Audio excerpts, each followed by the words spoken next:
Hello, everybody, and welcome into Blue Jays Today, where we always have something to say about the Toronto Blue Jays. Coming to you from the Sports Interaction Studio, I'm your host, Nicholas Playlaw. And I'm your host, Adam Peddle. And today, guys, we're going to talk about what happened in yesterday's Blue Jays spring training game, where Kazuma Okamoto made his mark, hitting his first home run of the spring. We're going to talk about that home run and why it was so special and why we feel confident about him. And as well, Jose Berrios, he pitched in that game, and he came out after the fact and revealed some pretty interesting stuff about last year and why he struggled so mightily. And we're also going to talk about what he did at this start and whether or not we should be concerned at all about him in this upcoming season. Before we do, hit that like button and smash that subscribe button, everybody. And also hit that hype button if you're able to do so. I mean, let's first talk about Kazuma Okamoto. We glaze the crap out of him, but rightfully so, because he's got great contact. We always knew that, but it's the power that everyone was forgetting about when it came to the free agency.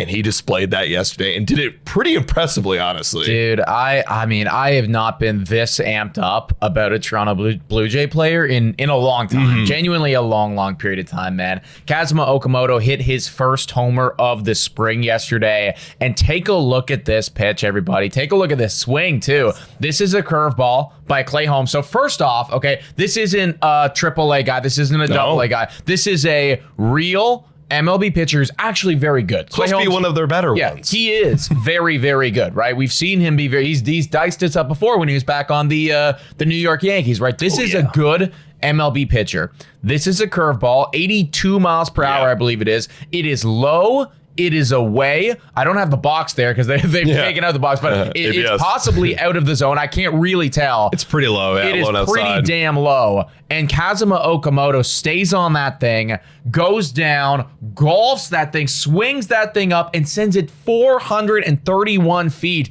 And quite honestly, folks, I mean, the swing looked so effortless. It did not. Look at this. Yeah. It looked easy, You know what man. that looked like? A two-strike approach. And that's what's crazy. A two-strike approach where he can just barrel a ball out there. And, you know, people talk about Bo Bichette. I'm not comparing Bo Bichette, but Bo Bichette had a great two-strike approach, right? Great contact. He's known to having great contact. And occasionally, Bo Bichette will barrel one out of the ballpark with his great two-strike approach because he's able to put barrel to the ball. It's impressive. Yeah. Like, truly impressive. And again, I don't want to overreact because it's spring training, but I needed to see a sign of, okay, what is the hype here? Because we're seeing the numbers, we're seeing everything like that.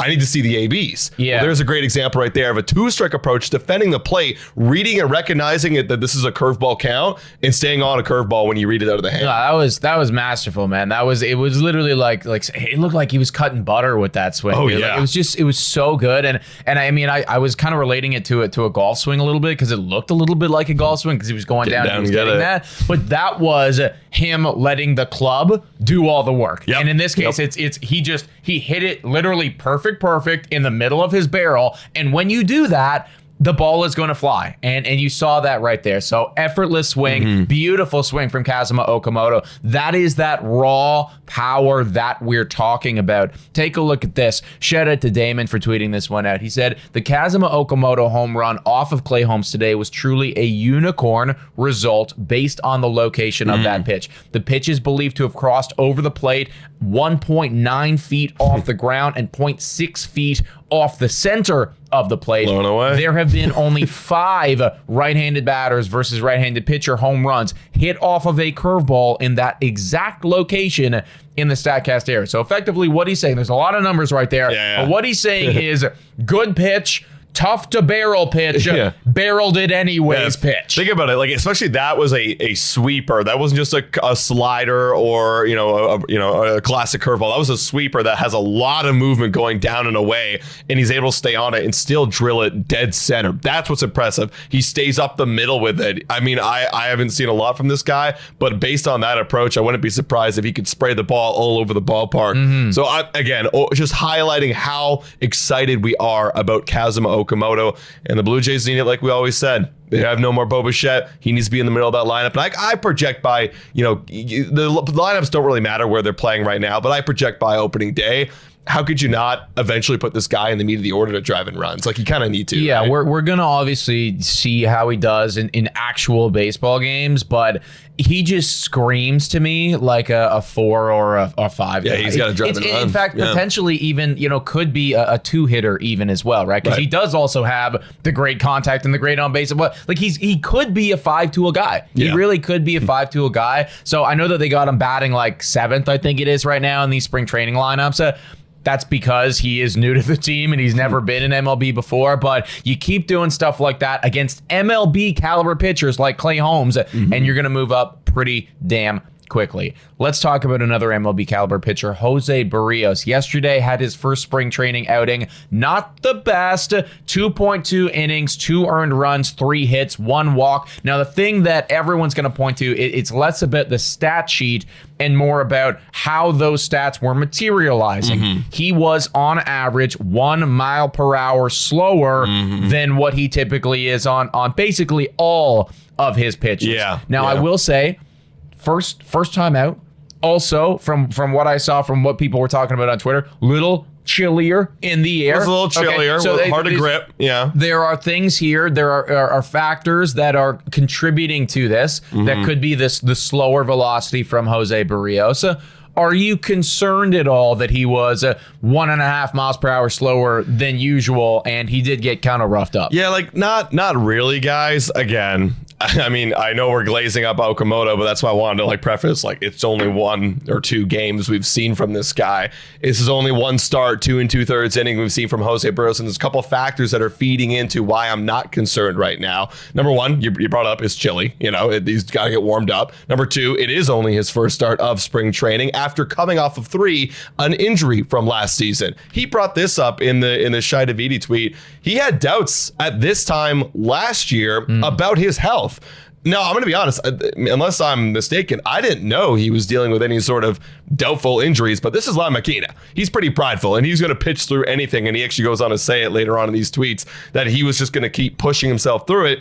But that's what resulted in the bad second half for him, because he started to realize the injury was getting worse and worse and worse. So we got an injured, shut down. We heard all about that, but then he had to recover. And he's recovering, and it's been 3 or 4 months since he started his recovery program where he's working on his lower half. Now he's back in spring training, playing some competitive baseball against live batters. Yeah, okay, he's 1 mile per hour shorter. All these elements, I'm not concerned. Ask me come end of March or beginning of April or late April, if he's still 1 mile per hour lower than his average, then they're starting to have talks of, okay, there's some aggression in that arm and we don't have as much strength as we used to. Man, I'm thinking to myself, the fact that he's healthy, okay, and he's saying that he's healthy, I think that this is even factoring into this a little bit, okay? He's worried about hurting himself again, and this is the first time That's true. that you're coming out and you're doing that. This isn't a new thing, right? The first spring training outing, historically speaking, you can look back at the numbers, guys throw a little bit slower. That's because true. It's literally the first time that you're out there and you're kind of doing it for real, right? Right. You don't want to go 110% and blow out your elbow in a meaningless game where you were only scheduled to pitch 40 pitches anyways. Yeah. And in fact, I wouldn't even be shocked if Pete Walker or some of the guys are saying, hey, man, 85% today. Yeah, literally. This is a strategy. So, if he is still 1 or 2 miles per hour slower on his 3rd start of the regular season. Right. All right. Now we can start to talk, because at that point you should be warmed up and this is meaningful baseball. And if that is the case, then that means that, okay, there is actually something wrong with your velocity. But first start of spring training, I even look at that as maybe just a smart coaching decision, managerial decision by him and by Pete Walker and by John Schneider. And I'll even throw this out too. Let's say he is 1 mile per hour shorter, slower, excuse me. Yeah, you might be, giving up a little bit more hits and whatever. But if the results are still consistent for Jose Berrios, we've seen pitchers pitch that slow before, like Chris Bassett, for example. If he's still, consistently delivering and hitting his spots, then what's the point or what's the matter, right? It all depends on the results for me. That's it for me. I'm just trying to play the other side of things. Even if he was if he's delivering it, that's fine. But if he's get not, then it's an issue. Yeah, exactly. I think that people are there. I mean, they're concerned because usually one thing does tie with the other. If you're slower, then that means, you're hurt. Exactly. Yeah. It usually snowballs into bad things. However, first start of spring training, not concerned. He came out and said himself, he's feeling good. Last year, he was not feeling good. I'm hopeful that he is being truthful about it at this current juncture. Because clearly last year, he was pushing himself to a point that he should not have pushed himself to. I'm hoping that was a big learning experience for Jose Berrios and the management and the conditioning coaches and the conditioning staff. And this time around, we aren't going to allow that to happen. We're going to be very cautious about our pitchers. We know how important pitching depth is. And I wouldn't be shocked, honestly, if as time goes on in spring training, he's not the only one who's throwing a little bit slower, because maybe that is just all part of the message that we're sending to these guys. Yeah, absolutely. Guys, that's the latest spring training update from the Toronto Blue Jays and your Blue Jays Today. Boys, if you enjoy the coverage, please hit that like button, smash that subscribe button. It's only $4 a month to become a YouTube member as well. Shout out, thank you to all of our current YouTube members. You guys are amazing. Yeah, thanks so much for watching, everybody. And as always, go Jays, go!